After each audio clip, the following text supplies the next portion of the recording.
Hello guys, welcome back to Just Talking, where I talk at you and you sometimes listen. Today we are discussing and reviewing Cruella, which was released May 28th, 2021, and it had received a little bit of backlash, but also quite a bit of love, despite only bringing in $23 million so far in box office, out of its $200 million budget that was put into it. But I can review it from what I thought of it, and from my point of view. And obviously, here's some of the most important members of the cast. You have Paul Hauser, who plays Horace, who's a quite dumb sort of sidekick to Cruella, in 101 Dalmatians, and you've probably seen him from Richard Jewell, which was a very popular and well reviewed film. Also in it is Emma Thompson, who you've probably seen in like every film ever made. And she plays a baroness who is the enemy in the fashion world to Cruella in this film. There's also Joel Fry who plays Jasper. I'm not too sure what he's been in. I didn't recognize him initially. But he is the more witty sidekick to Horace, and they are both the sidekicks to Cruella. And then, of course, Emma Stone plays the main pro-antagonist of the film because, of course, it is a villain prequel, and I think a lot of the suspicions were that it was definitely going to be a sort of redemption film, but I'll explore that a lot later. But overall, the cast is actually very promising just as it is, even if you don't see the performance whatsoever. Like Emma Stone has been in things like La La Land and won a few Academy Awards, and things like Superbad she's been in. And she always seems to deliver on all of her performances. So, like, having her as a title character was definitely something that I was interested in when I found out about it. And also, Emma Thompson always delivers in her performances. And, you know, the style of the film definitely suits all of the cast members. So none of them look out of place. Like, they've spent the money on the cast rather than on like a suitable style for them. They all look in place, and it doesn't look sort of abstract or weird when they're on screen. So my expectations and were they met when I was in the cinema. So obviously the film is 2 hours long, so there's a lot of expectations from it, especially since you have to be in the cinema for quite a long time, and if a film drags in those 2 hours it can be very tedious. And a lot of times with films that are 2 hours, you see some walkouts about an hour in because it just gets to be not worth it. But I didn't see any walkouts or anything, unlike some of the bad reviews which said that it was walkout worthy. So I wanted to see a 70s punk revolution style because it takes place late 60s, early 70s when the punk music revolution was going on with things like Sex Pistols, and you very much do see that style in there with the rock music and like all these big, loud but dark styles that very much stick to Cruella's style of black, white, and red. So I thought it was really nice that they kind of listened to the culture at the time. Um, I also wanted a suited soundtrack but a mediocre score because for some reason my orchestral opinions on Disney is relatively low because I feel like the soundtracks are all a bit too similar in my opinion, and they never kind of reach for, like things that aren't original. Like they're very much reserved to their own original songs, and I was very happy to see that Cruella's theme was really great, and that plays throughout the whole thing with different instruments, and it very much sticks with the punk rock style with the guitar playing in her theme. And my particular favourite part of the score is actually the drive to London. I think it's a really, like, it's kind of an emotional but like rebellious kind of theme to show that she does have these weaknesses, but she is truly evil. She's got this like rebellious and loud style to her, and she's got this part of her personality, but she can be vulnerable too. Because obviously it's important to humanize people because everyone just views her as a dog killer, like she's some sort of factory. But I feel like I quite liked her having these elements because, you know, sometimes the villains don't actually have emotions to them. So it's like, oh, they can just be killed, or people can be absolutely horrible to them with absolutely no depth, and they're often quite shallow. So I thought having a prequel was good. And, like the 70s and 80s music, some of it wasn't all 70s, but I thought it was very strong soundtrack with things like Perhaps, Perhaps, Perhaps in it, which isn't my particular favourite, but I thought in some of the more cheeky scenes, I thought that was quite a good choice. Um, I wanted a good performance from both Emmas, and yes, that did get given to me. Of course it did. I thought that Emma Stone was really good as Cruella. I thought that she could show that she was broken very much, which is obviously because she is insane. She's absolutely insane. It doesn't change in this film, but you know, it shows that she is a broken person. She portrayed that very well, and also like how she enjoys being evil, getting revenge. And Emma Thompson, who plays a great villain, she's pure evil. It's like it sets the bar for Cruella in any future films, and the sequel to Cruella, which I'm assuming will be about 101 Dalmatians, has already been kind of teased. So it kind of sets a bar for what Cruella will need to be in order to kind of top the Baroness, who Emma Thompson plays. I wanted it to be dark enough to be a 12A, or in America a PG-13, because Disney films rarely ever go above a 12A. Well, sorry, a PG, because they very much like to be reserved. Obviously, they took away Cruella's smoking and in place put like her being a bit of an alcoholic and drinking quite a bit, which wasn't really important to the story apart from one of the earlier scenes when she's in a shop.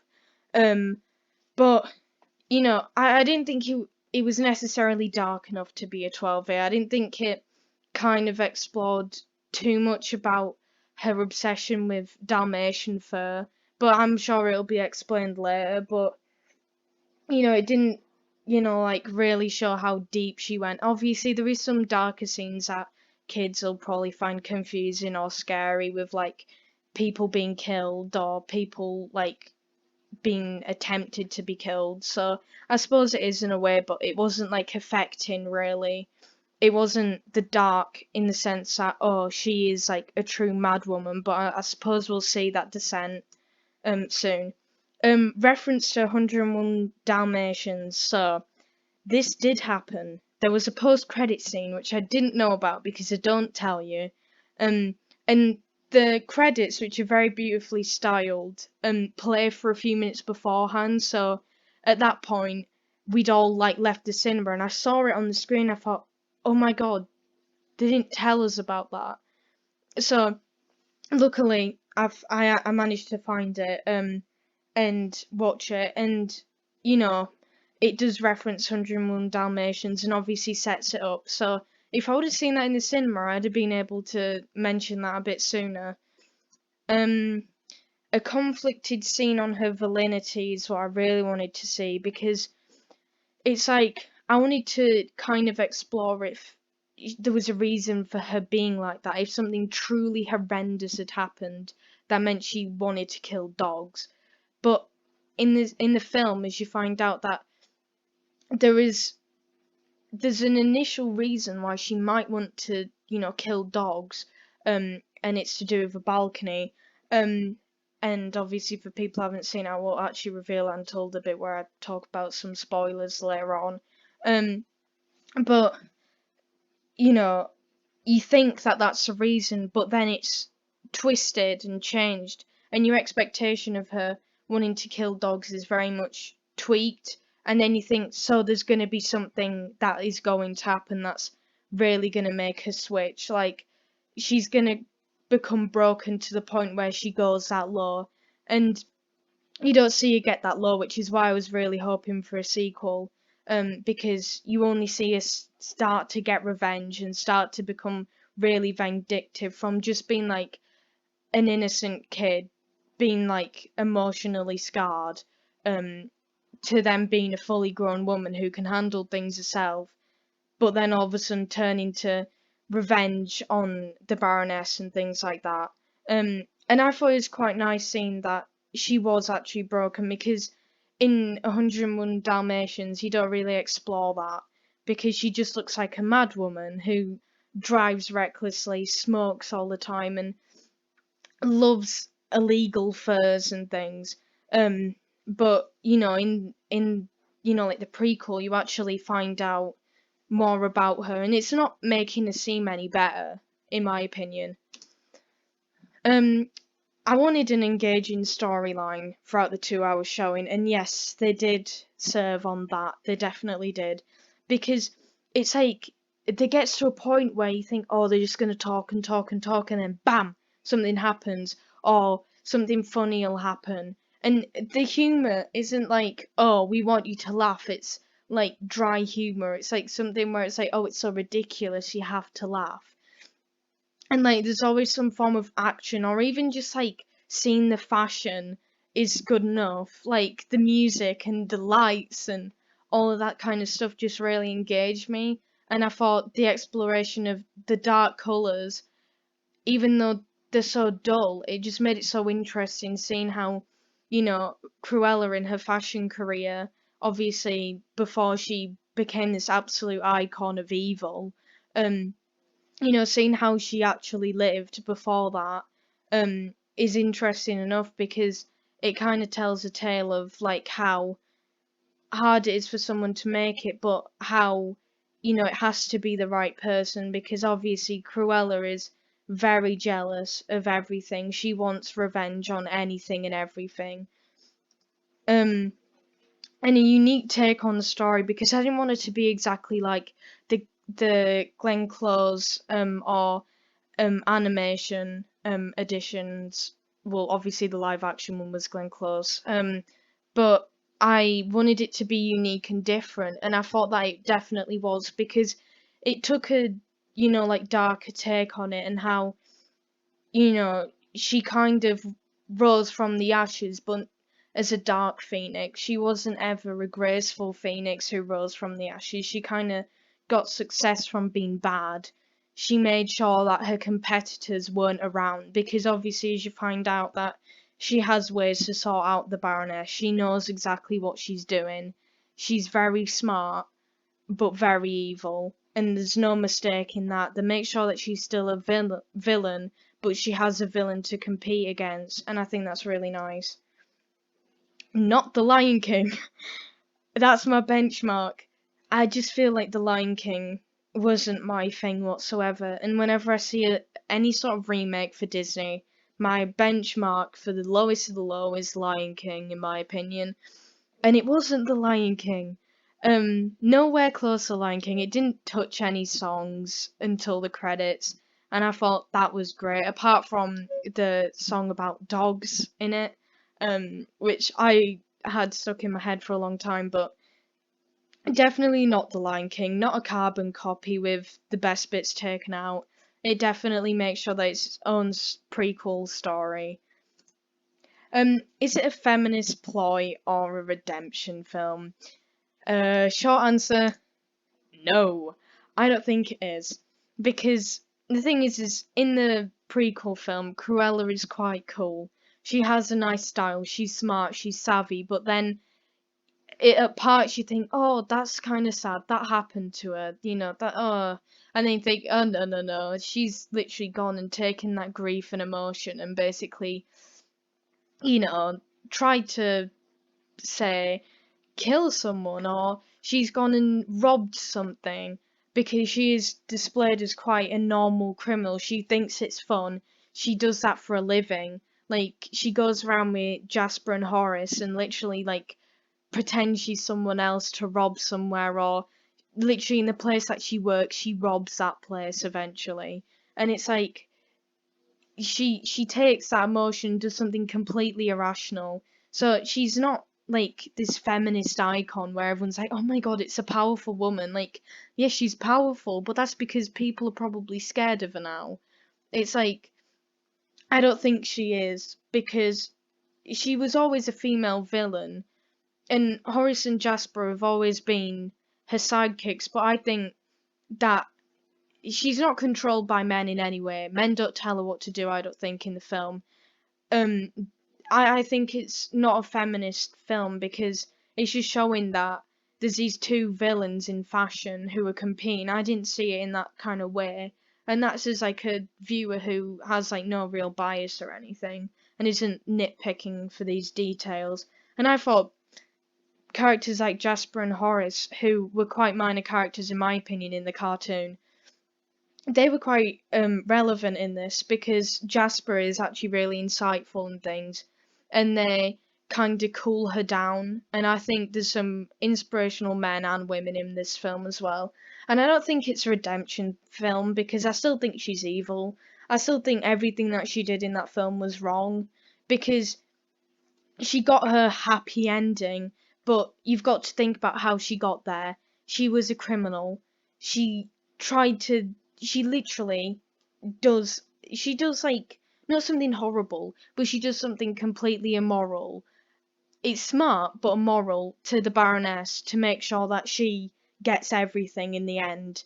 Um, and obviously that is something that is very wrong, and if that's your idea of redemption, then I don't know what I'm looking at the minute, but I think that definitely it's showing her descent in her youth and how she climbed to this high position, and then in the sequel it's going to show how she absolutely abuses that situation and how she becomes this absolute maniac, I think. And this is kind of like a beginning. It's like a fun film with loads of great fashion and a great style, not to redeem her, but to decrease her to a level so that she can just fall off this cliff into absolute madness. This is where there's some spoilers ahead. I'm not too sure when it'll end, but when you get to the bit where it says the style of the film, then you'll be there. I'm sorry about that.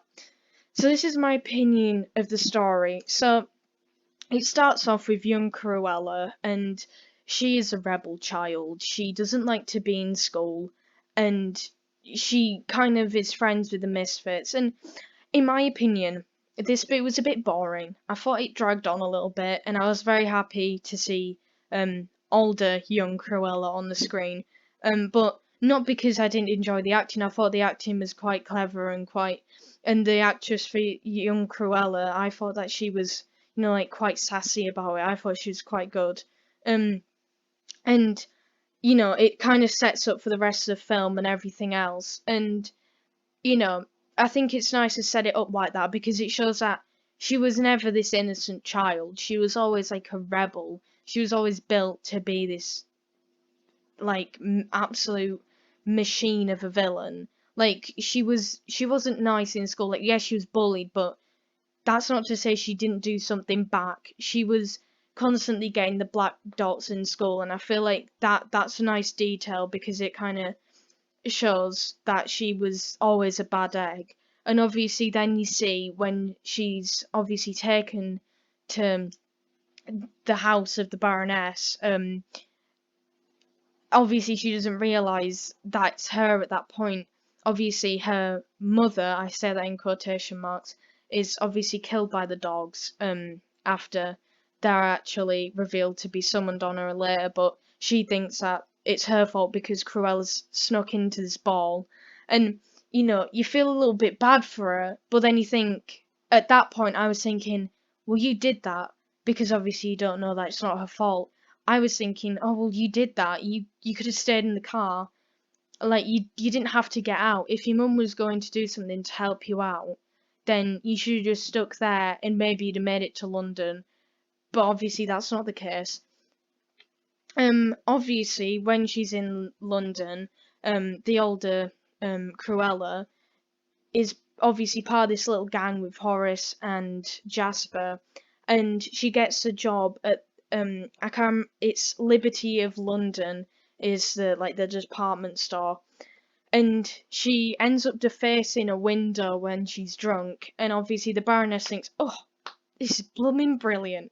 And comes in and is like, oh, here's a job, like, you drunken crazy woman. Um, and obviously then she's part of the company, and at first she seems like she's quite normal about it. She's got this good fashion, and then she slowly starts to realize after she sees a family heirloom on her neck, she realizes, oh my god, this is my mum's murderer, and starts basically creating this character, who is Cruella, and that is her on the screen. Normally, she would have red hair, obviously, and I thought that this was quite nice how she started off as obviously Estella, and Cruella was like what her mother would call her when she's being nasty. Um, how she basically made a persona for herself to be evil. She wasn't necessarily evil, but she had this way to channel herself into being like pure set evil. And obviously at the end she permanently becomes it, so she's not got the sane side anymore, she just loses it. She literally kills Estella to become fully Cruella de Vil. Um, and I thought this was quite nice. She also does kidnap her dogs, and she supposedly makes them into a coat. This is probably one of my favourite scenes of the film because the style and the rock music and the lights is great. I'm not too sure if she does actually. It's only really implied, which you know is a bit disappointing. To say it's 12A, you can say you killed the dogs or not.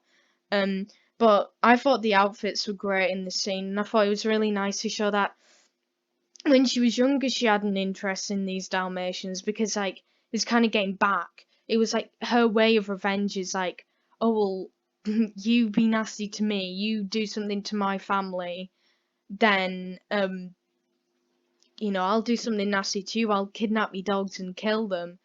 And that's her evil side. It's like she created this persona to be evil, and she's actually doing something about this evilness in this character as well.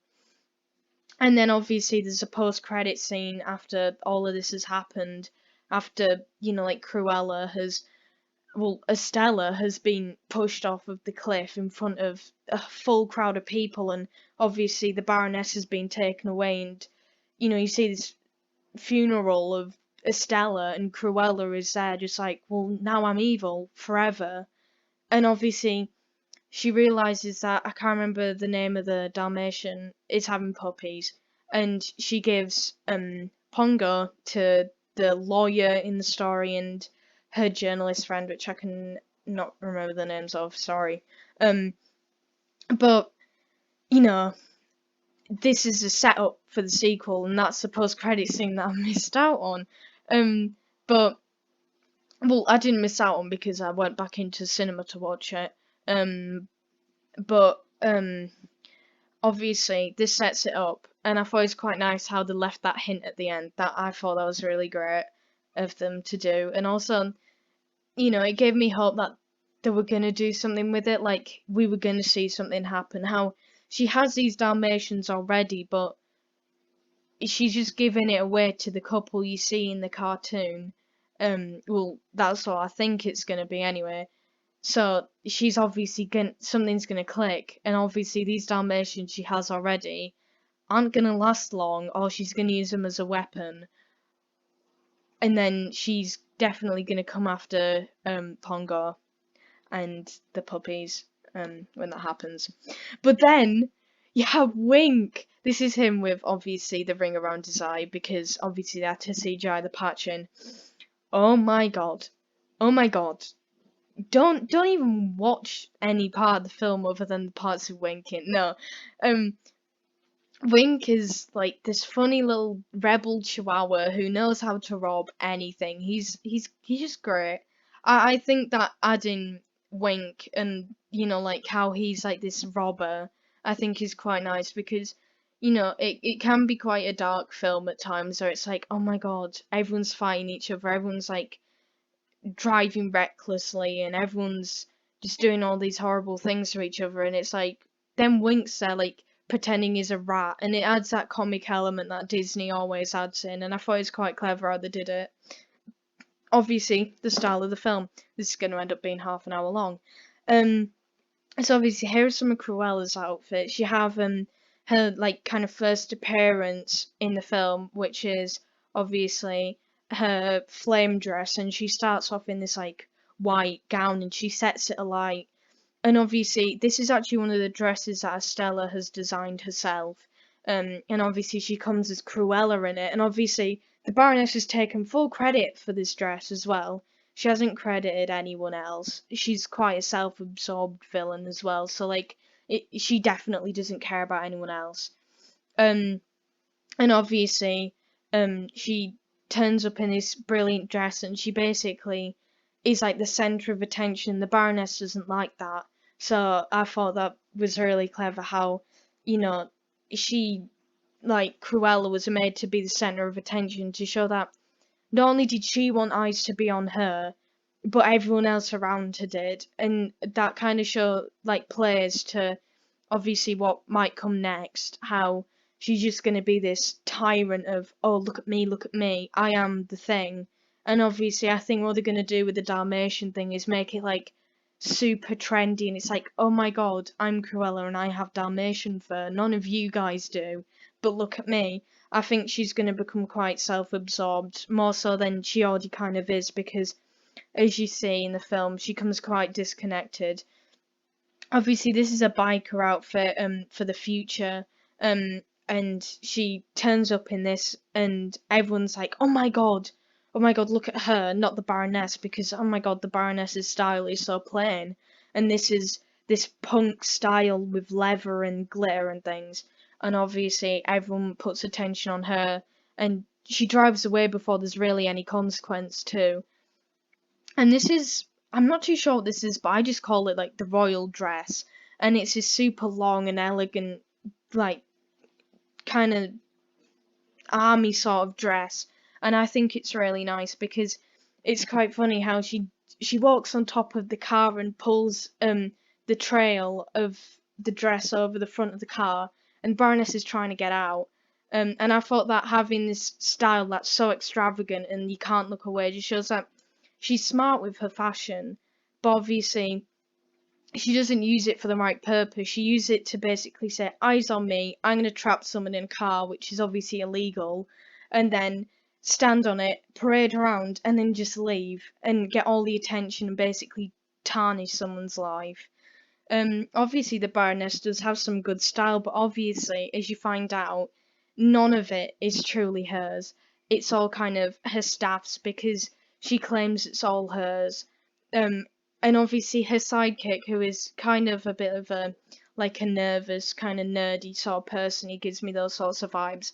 I quite like him because he seems like a nervous sidekick to her, so like he knows something's wrong, he knows that she's not a nice person, but obviously he's not going to mention it, which I think is quite nice to see because a lot of times the sidekick is like, oh my god, I'm so evil. But in this, he's kind of like, I know something's wrong, but I'm still here. Um, which plays on she's a scary woman.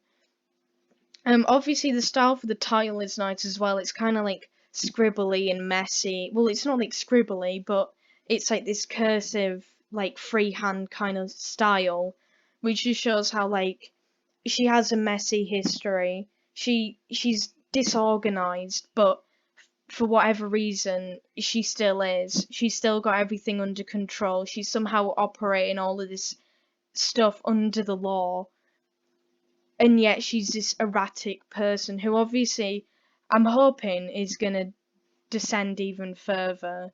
Um, and hopefully the title for the sequel will be a lot messier. Just to show that it's kind of like an advancement of like descent. Obviously, my overall review on whether or not it's good is I'm gonna give it a decent 4 stars. Um, and that's obviously because you know, it's really good. It's got a great style, but I feel like in its depth, it's kind of lacking a bit. Like I don't think that the budget was fully spent on the cast or like visual effects because I don't think that you could have needed more visual effects. I thought that more of the budget could maybe be put on getting real Dalmatians, for a bit more of it. Like you could have got them to growl or something. I'd have thought.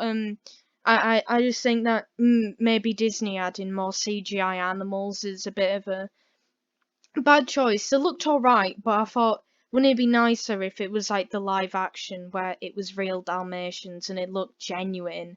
But obviously, if that's their choice and that's their choice, and I think that's where the budget and the high cost actually came from. It, like having these CGI animals frequently, and it is hard to train animals, and there's probably not that many Dalmatians out there that do films because it can be very hard to train. But the soundtrack with all the music and all the cinematography with the colors and how there's a lot of vibrancy in other areas, but then there's all these like dark colors, these blacks, these whites, these reds, and I think that that's a really great style that they went for. And I'm really grateful that they actually chose to do the dark colors and like a bit of a contrast to show that she's like this unique person and everyone admires her at this time, but she is evil.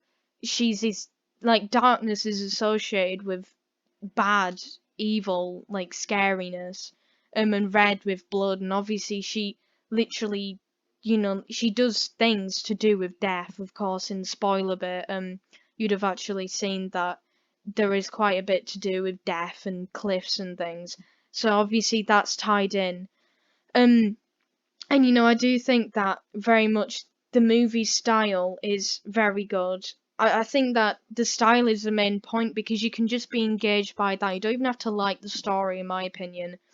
And I obviously knocked a star off because I thought they could maybe have a little bit of a tie-in to like 101 Dalmatians other than the post credits. I would have happily watched an extra 10 minutes. Um, and obviously the ending felt a bit rushed, like they kind of went into the house and was like, "Oh my god, the dog's preggers," and then that was kind of it. Rather than it being like, "Oh, we're in this house now, let's start a plan," and then they're like, this dog looks like it'd be nice coat or something, or like some even like a clue, like a newspaper comes through the door and it's talking about the like the increase in popularity of like faux and genuine fur. I feel like that could be something that could have happened that would just even hint that she might think, well, we have all these dogs already here, maybe we can take advantage of that. But obviously that didn't happen. But it'd be nice if it did. But I genuinely thought this was a great film. I don't agree with the people who said it was bad.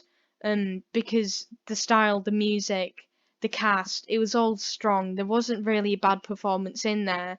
At the start with the younger cast members, there was a few rough lines in my opinion that maybe could have had a bit of a better delivery. But after all, the child actors, the probably, like doing one of the first few films.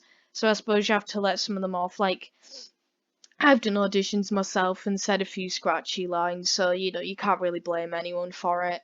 Um, but I think that if you want to go watch this film, go watch it. And it's like, don't nitpick it, because the thing is you're always finding something wrong when you're nitpicking, and in that way, then you automatically decrease or like your experience, your satisfaction, and you increase your expectations. And like mine were quite low because I was thinking, oh my god, they're gonna be like, oh, everyone was kicking her in a puddle and she was a struggling fashion designer, but she wasn't.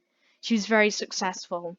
She had a rough childhood, but she was still a rebel, and she still pushed things to the boundaries to see what would happen.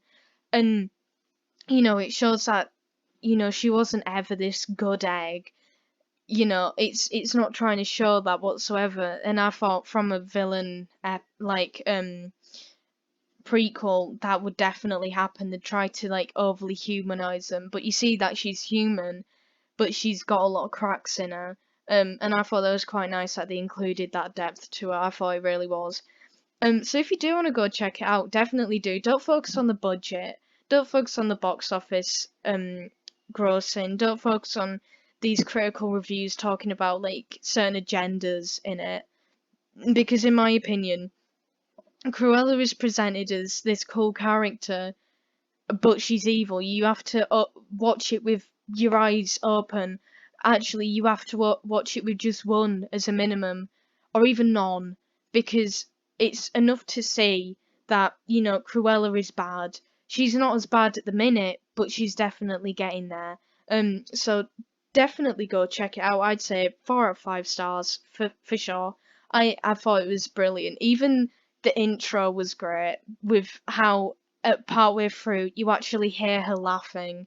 I just thought it was really brilliantly made. Not expected from Disney either. I don't think they'll be able to top it, and I do not think the sequel will have any scratch or be able to hold even a little match to that film. But I don't know. We'll have to see. Alright, this was just talking. See ya.